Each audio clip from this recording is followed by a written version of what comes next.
आइए सुनिए, देखिए, समझिए सनातन सत्य। जैसी दृष्टि वैसी सृष्टि, दृष्टि विज्ञान। कुदरत, कुदरती रचना एवं कुदरत के कानून से शाश्वत सुख की प्राप्ति। जोधपुर के परम पूज्य महात्मा उपासक प्रोफेसर डॉक्टर सोहन राज तातेड़ के निर्देशन में सनातन सत्य। जैसी दृष्टि वैसी सृष्टि, दृष्टि विज्ञान।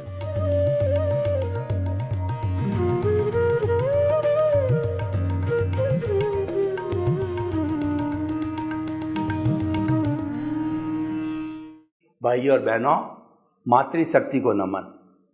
आज का हमारा बहुत सुंदर विषय है सर्वधर्म समभाव।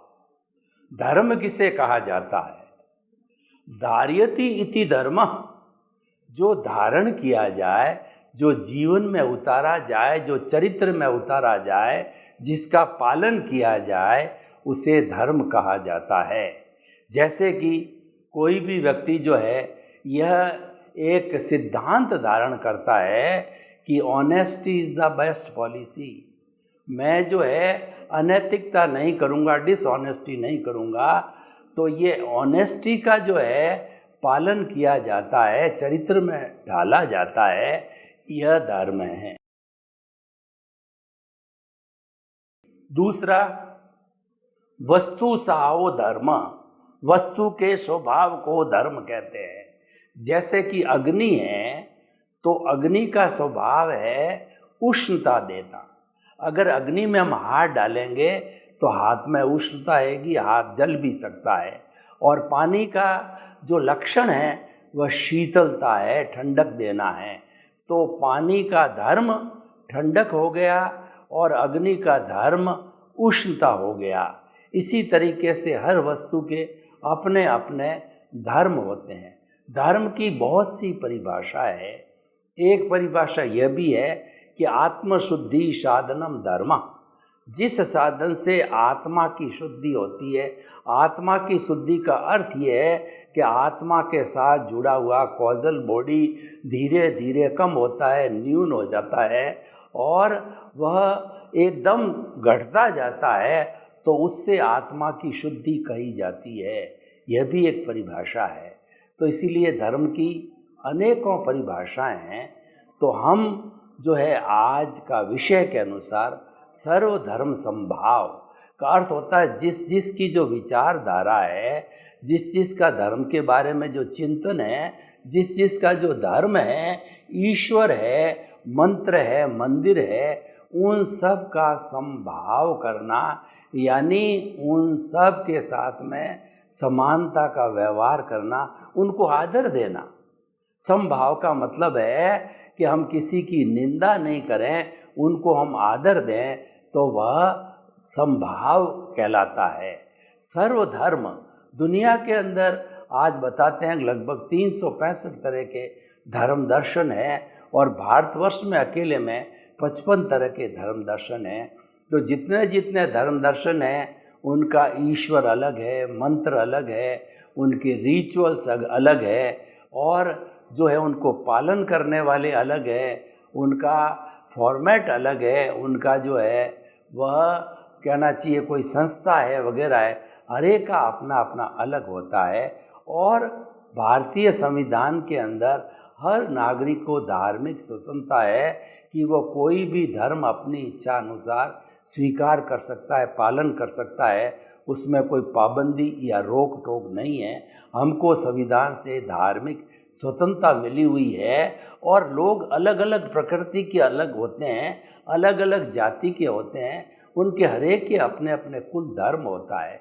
यानी कोई व्यक्ति किसी भी धर्म की पालन करे तो उसके अंदर हम उसका ऑपोजिशन नहीं करें, हम उसके अंदर ऐतराज़ नहीं करें, हम उसकी निंदा ना करें, हम उनका कटाक्ष नहीं करें, यानी कि हम अनेकांतवादी बन जाएं। अनेकांतवादी होता है वो सभी सत्यांशों का आदर करता है और हर व्यक्ति के पास, हर धर्म के पास में अपना अपना सत्यांश है, उन सारे सत्यांशों को जोड़ा जाता है। जैसे कि विश्व की आबादी 7.8 अरब की है, तो 7.8 अरब के जितने जितने लोग हैं, हर एक के पास में अपना अपना धर्म का, चिंतन का, विचार का जो है वह सत्यांश है।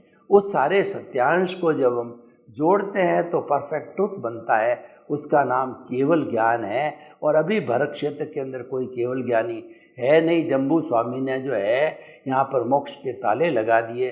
वर्तमान में केवल ज्ञानी तो जो ये हमारे जम्बू द्वीप के अंदर जो महाविद्य क्षेत्र में विराजमान है, हमारे भरत और ऐरावत क्षेत्र में नहीं है अभी। इसीलिए कोई भी व्यक्ति अभी परफेक्ट नहीं है जो ये कह सकता है कि मैं कहता हूँ वह ही सही है। तो इसीलिए हमें अनेकांतवादी बनना चाहिए। अनेकांतवादी दृष्टिकोण क्या कहता है कि भाई मेरे पास भी चिंतन है, मेरा भी धर्म है, मेरी भी आइडियोलॉजी है, मेरा भी चिंतन है, तो आप उसको स्वीकार करें या न करें, मैं आपके सामने प्रस्तुत कर रहा हूँ। यानी वह व्यक्ति सापेक्ष बनता है, रिलेटिव बनता है।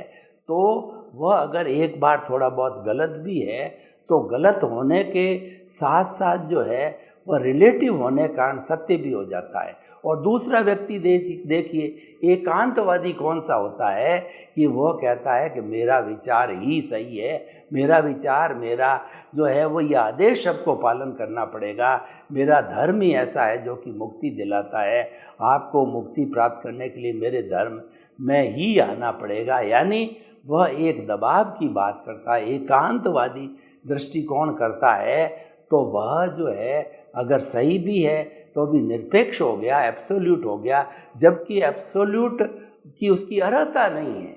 एब्सोल्यूट तो केवल ज्ञानी ही है और उसकी अर्हता नहीं होकर के भी वो अपने आप को एब्सोल्यूट मानता है तो मिथ्या हो जाता है। इसीलिए हमें हमेशा जो है वह अपना जो दृष्टिकोण है अनेकांतवादी रखना चाहिए। एकांतवाद को हम पालने से उसके साथ आग्रह, कुदाग्रह, कई तरह की जो है हमारी उपाधियाँ लागू हो जाती है। तो इसीलिए जो है सर्वधर्म समभाव के लिए हमें जितने भी धर्म के अनुयायी हैं उनके धर्म का स्वागत करना चाहिए, उनकी अच्छी अच्छी बातों को स्वीकार किया करना चाहिए। और उनके धर्म के जब कभी भी उत्सव आते हैं तो उन उत्सवों के अंदर जो है दूसरे लोगों को भी भाग लेना चाहिए, एक दूसरे को प्रोत्साहित करना, एक दूसरे का सम्मान करना, एक दूसरे को शुभकामनाएं देना। उससे हमारी क्या है कि जो संस्कृति का मेल मिलाप होता है, संस्कृति हमारी सुदृढ़ बनती है और हम प्रेम के साथ के अंदर रहते हैं। अगर हम सर्वधर्म संभाव नहीं करते हैं तो कम्युनल राइट्स हो जाते हैं। ये हिंदू मुस्लिम के जितने भी दंगे हैं उसके पीछे भी यही बात है कि उसके अंदर एकांतवादी दृष्टिकोण है, उसी से ये कम्युनल राइट्स होते हैं। तो हमें कभी भी एकांतवादी दृष्टिकोण को स्थान नहीं देना चाहिए। हमें सोचना चाहिए आग्रहीन गहन चिंतन का द्वार हमेशा खुला रहे। यानी हमारे गांधी जी ने क्या कहा है कि हमारे मस्तिष्क की खिड़कियों को खोल दो, ठंडी ठंडी बयार को आने दो, नए नए थॉट्स जो है चिंतन विचार बाहर से भीतर आने दो, उसमें से जो अच्छा विचार है उसको पिकअप कर लो, उसको धारण कर लो, उसको जीवन के अंदर उतार लो, क्योंकि हर अच्छा विचार हमारी तरक्की करता है। सर्वधर्म समभाव जब किया जाता है तो सभी धर्मों के अनुयायी जब इकट्ठे होते हैं तो हरेक के ईश्वर का, मंत्र का, हरेक की पद्धति का जो है स्वागत किया जाना चाहिए, आदर किया जाना चाहिए और तिरस्कार नहीं किया जाना चाहिए, उसमें कोई मीन मेक नहीं निकालनी चाहिए। सर्वधर्म समभाव करने से एक शांति का वातावरण बनता है, क्योंकि हर व्यक्ति कहीं न कहीं धर्म का पालन अवश्य ही करता है और कई लोगों को कुल से ही, जन्म से ही धर्म मिलता है। जैसे मैंने जैन धर्म के जो है घर में जन्म लिया तो जैन धर्म मुझे कुल धर्म मिला। कोई वैष्णव के घर में जन्म लिया तो उनको जो है वह हमारा वैदिक धर्म जन्म से मिलता है। बौद्ध के अनुयायी के घर में जन्म लिया है तो बौद्ध धर्म जो है उसको वहाँ पर अपने कुल धर्म के रूप के अंदर मिलता है, तो वह तो हमें प्रारंभ से मिलता है, तो हमें हर एक को मिलता है। इसका मतलब कुछ न कुछ रूप में तो हम धार्मिक होते ही हैं। और धार्मिक जो है एक बाइंडिंग ऐसी होती है कि जो व्यक्ति इस बाइंडिंग को स्वीकार करता है तो वो लोगों के दिलों में अपना स्थान बनाता है और वो प्रामाणिक व्यक्ति हो जाता है, क्योंकि धर्म एक ऐसा तत्व है जो कि गलत बात नहीं सिखाता है, अच्छे संस्कार देता है। अतः धर्म का पालन करने वाला सहज ही जो है वह लोगों के लिए अनुकरणीय, वंदनीय, स्तुत्य बन जाता है और वो निंदा का पात्र नहीं होता है, क्योंकि उसको संस्कार धर्म से मिले। अब देखिए कि सभी धर्मों में एक से संस्कार कैसे आए, इस पर हम शोध करें तो हमारे सामने दो तरह के जगत हैं। एक तो बुद्धि का जगत है, बुद्धि के जगत के अंदर शब्द चलते हैं और शब्द हर एक के अपने अलग अलग होते हैं, हर एक की बुद्धि अलग होती है, मुंडे मुंडे मतिर भिन्ना होते हैं।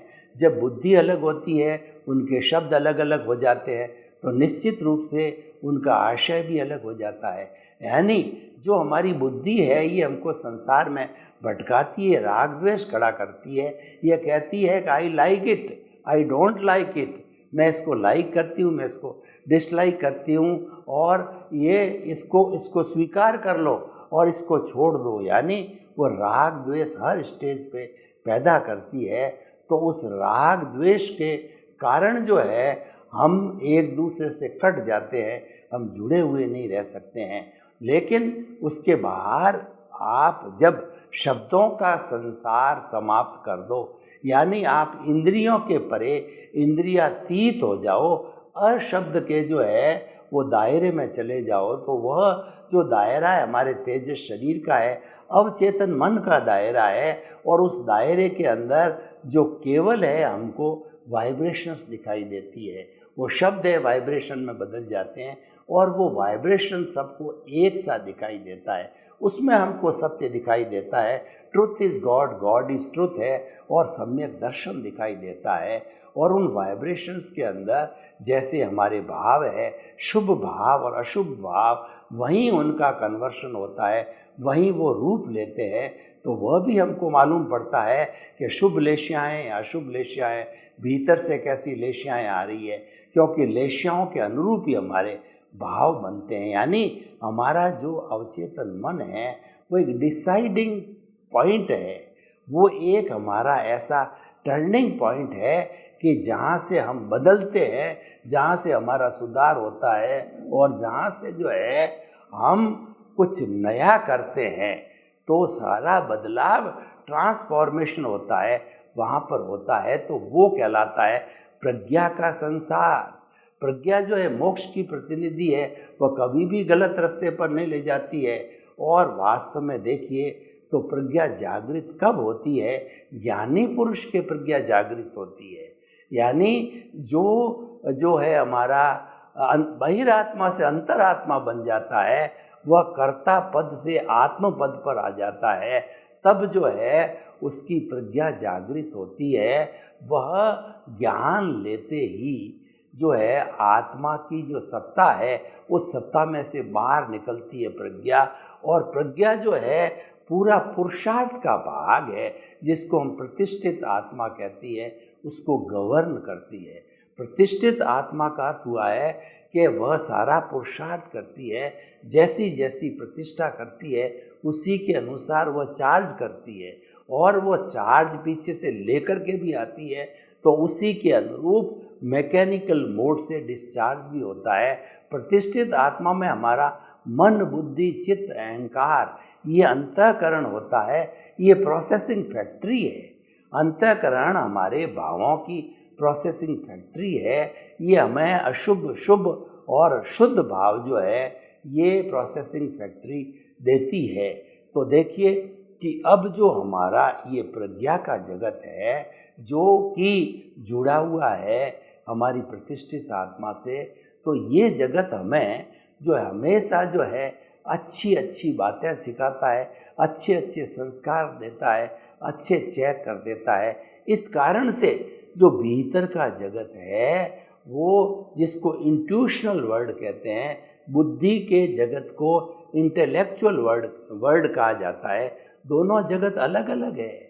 पढ़ा लिखा विद्वान, कितना ही विद्वान व्यक्ति हो, इंटेलेक्चुअल हो सकता है, लेकिन जो सार की बात होती है वो इंट्यूशनल जरूरी होता है। हम आपको उदाहरण के तौर पर बताते हैं कि हमारे पुराने जो गार्जियन हुआ करते थे, हमारी दादा है, दादियाँ हैं, नाना हैं, नानियाँ हैं, और उसके अलावा जो सीनियर सिटीजन हैं, तो जो बुज़ुर्ग लोग जो है वो पुराने समय में इतना ज्ञान नहीं था, पर उनमें इंट्यूशन पावर बहुत होती थी, क्योंकि वो मेडिटेशन करते थे, ध्यान करते थे, ईश्वर प्रणिधान करते थे, धर्म करते थे, त्याग की भावना में शौच संतोष आदि जितने भी 5 जो है हमारे नियम हैं, उन नियमों का पालन करते थे।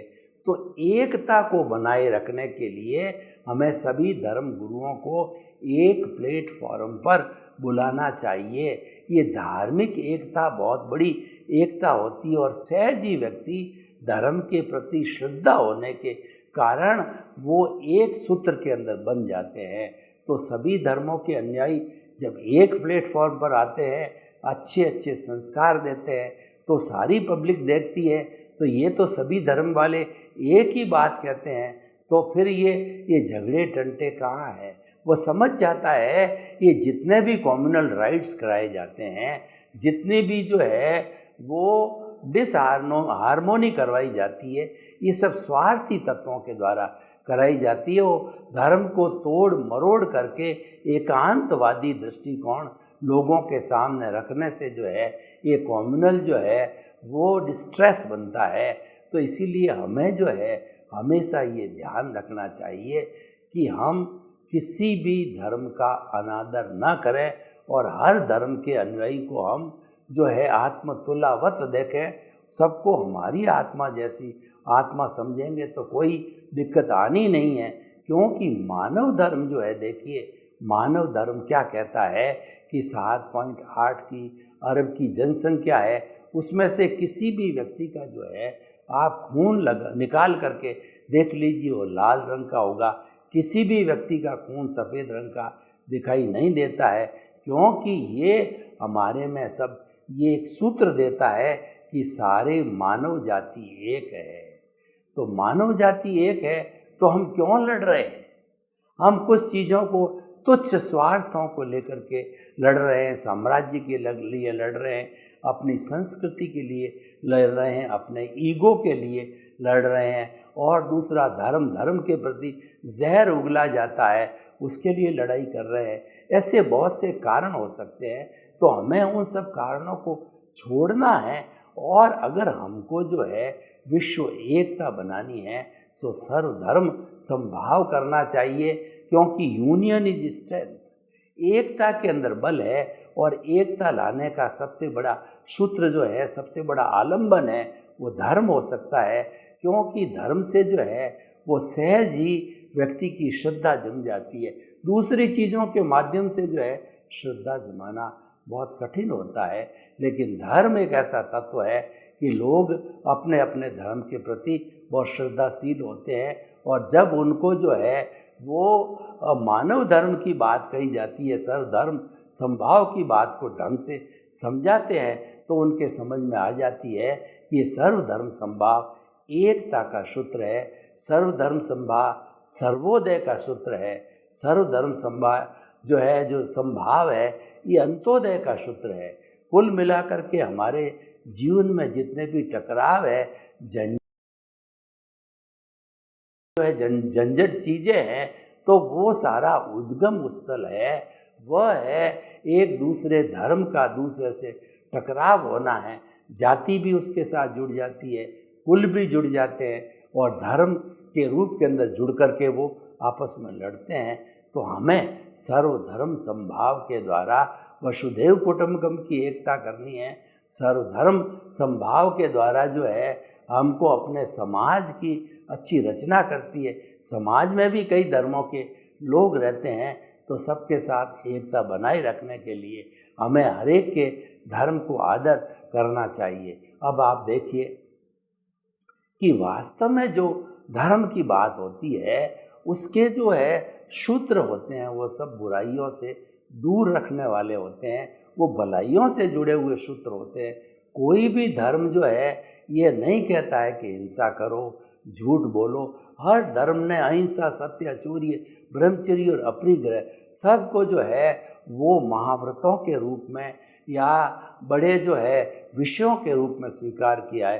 कोई इसको नकारता नहीं है, क्योंकि ये ऐसे सूत्र है जिससे कि सारी राष्ट्रीय एकता हो सकती है, अंतर्राष्ट्रीय एकता हो सकती है। और इन सूत्रों के अंदर जो है पूरा हमारा मुक्ति का मार्ग छिपा हुआ है। सम्यक दर्शन, ज्ञान, चारित्राणी, मोक्ष मार्ग है। हम मुक्ति के 4 मार्ग बताते हैं, सम्यक दर्शन, सम्यक ज्ञान, सम्यक चारित्र और सम्यक तप।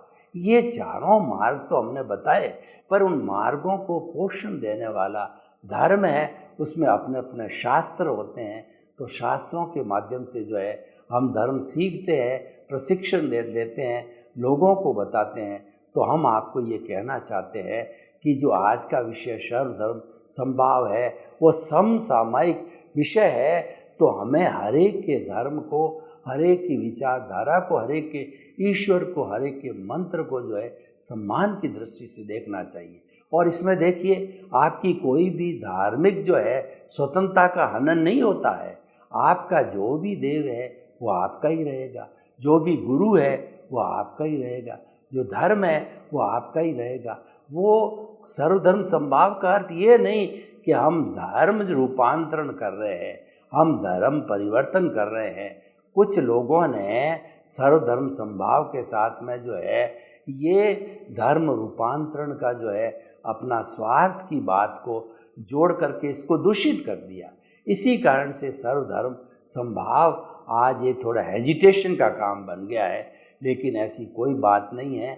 हमें तो वास्तव में जो अगर समाज के अंदर एकता को लाना और एकता के सूत्र के हिसाब से हमको तरक्की करनी है, तो उसमें सर्वधर्म समभाव हमारे पास में एक बहुत अच्छा सहायक तत्व आ जाएगा। तो मैं आपको कहना चाहता हूँ कि सर्वधर्म समभाव जो है वो मनुष्य मात्र के लिए और पूरे विश्व मात्र के लिए वह बहुत जो है काम का कंसेप्ट या काम का गोल बन जाएगा। तो उसे जो है हमें हमेशा ध्यान के अंदर रखना चाहिए। और पूरे विश्व की बात करें, आज का जो युग है वो ग्लोबलाइजेशन, प्राइवेटाइजेशन और लिबरलाइजेशन का युग है। आज पृथ्वी बहुत छोटी हो गई है, हम बहुत करीब आ गए हैं। तो करीब आने से क्या होगा, हमारी नज़दीकी बनी रहनी चाहिए। हमारी नज़दीकी बनने के लिए हमें एक दूसरे का सम्मान करना पड़ेगा, एक दूसरे की संस्कृति का सम्मान करना पड़ेगा, एक दूसरे की सोच का सम्मान करना पड़ेगा। अगर हम अपना ही एकांगी दृष्टिकोण से स्वार्थ सोचते रहे तो कभी भी एकता संभव नहीं है, कभी भी समाज में खुशहाली नहीं आ सकती और कभी भी विश्व जो है वह तनाव मुक्त हो सकता है। तो सब बातों को मद्देनजर रखते हुए एक चीज़ चल के सामने आती है कि सर्वधर्म समभाव कहिए या सबके विचारों की जो है वो स्थान देना, सभी के विचारों को स्वागत करना है, वह जो है एकता का सूत्र है और वह विश्व निर्माण का सूत्र है। और व्यक्ति का निर्माण तो उसमें ऑलरेडी छिपाया हुआ है।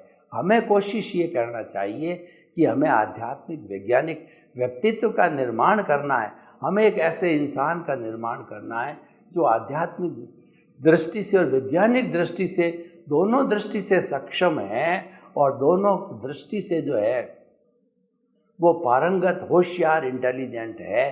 तो ऐसा व्यक्ति जो है आज युगानुकूल बात करके और वो लोगों को आपस में जोड़ सकता है। तो सबको जोड़ने वाला सूत्र है वो सर्वधर्म समभाव है। वह हमको कभी भी जो है एक दूसरे को तोड़ने नहीं देता है। जो एक दूसरे को तोड़ता है वो धर्म नहीं अधर्म है। धर्म एक दूसरे को जोड़ने का काम करता है, क्योंकि ये धर्म का जो है वो लक्षण है, धर्म का स्वभाव है। तो इसीलिए हम जो है अपने धर्म की तो रक्षा की बात करते ही है, सभी के धर्मों की रक्षा कीजिए। रक्षा करने का ये, किसी को ये मत मानिए, हर एक में अच्छी अच्छी बातें होती है। कई बार क्या होता है, हमको कोई चीज़ पसंद नहीं होती है और हम तुरंत उसको रिएक्ट करते हैं, तुरंत उसको काटते हैं, तो अगर हमारी बात भी किसी को पसंद नहीं हो और वह तुरंत उसको काटे तो हमको कैसा फील होगा? हम बहुत तिरस्कृत फील करेंगे। तो जब हम तिरस्कार फील कर रहे हैं तो हम भी किसी का तिरस्कार कर रहे हैं, तो वह भी उसका ऐसा ही फीलिंग कर रहा होगा। तो हम आपको ये कहना चाहते हैं कि आप सर्वधर्म समभाव करिए, सबके विचारों को आदर दीजिए, सब में एकता का सूत्र लाइए, और जब एकता का सूत्र आ जाएगा तो सारी विश्व की जितनी भी समस्याएं हैं हम मिल बैठ करके बातचीत करके आराम से हल कर सकते हैं। देखिए, जो डेलिब्रेशंस है, लोगों का जो है आपस में जुड़ने का है और आपस में जो है मंत्रणा करना है, तो ये एक अच्छा तरीका है। और आज के इस विज्ञानी युग का बहुत बड़ा सूत्र है वो अनेकांतवादी बनना। एकांतवाद को छोड़िए, ये आग्रह है, खुदाग्रह है, और कई तरह के जो है ये आग्रहों को मौका दे देता है। हमें वैसा मौका नहीं देना है, क्योंकि हमारी इंसानियत का हनन करता है, मानवता का हनन करता है। अतः हमें सुंदर भविष्य के निर्माण के लिए सर्वधर्म समभाव करना चाहिए। सर्वे भवन्तु सुखिनः, सर्वे सन्तु निरामया। लोक के सब जीवों को सुख मिले, शांति मिले, आनंद मिले, प्रेम मिले, सौहार्द मिले, सब हिलमिल करके और स्वर्ग को धरती पर उतार लाएं। आपके प्रति मंगल भावना। ओम शांति, ओम शांति।